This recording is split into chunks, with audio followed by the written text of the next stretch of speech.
বন্ধুরা আমার হয়ে গেছে, আমি এবার তুলে নেব।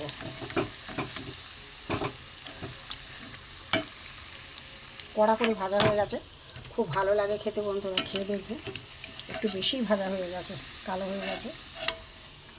দেখতে থাকুন বন্ধুরা। এই কুমড়ো খোসা ছাড়িয়ে নিয়েছি, নিয়ে আমি কিছুটা গ্রেট করে নিয়েছি। এটা আমি গ্রেট করে নিয়ে একটা আমি নতুন রেসিপি করব, দেখতে থাকুন বন্ধুরা। বন্ধুরা কুমড়োটা গ্রেট করা হয়ে গেছে।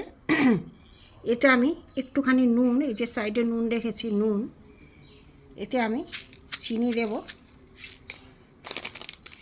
এতে সুজি দিয়ে দেবো।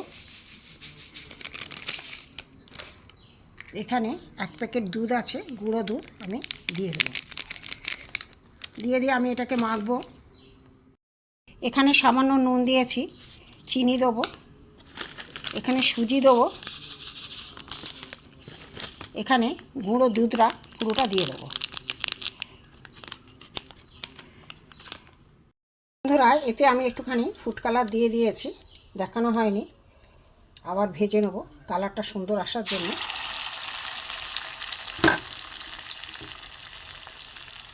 একদম গ্যাস কমিয়ে ভাজতে হবে, লো ফ্লেমে ভাজতে হবে এখন।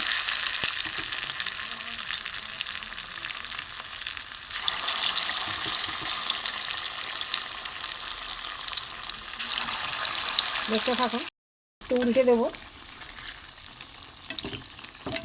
উল্টো পাল্টে দিলাম। সুজি আর কুমড়ো পকোড়া হয়ে গেছে।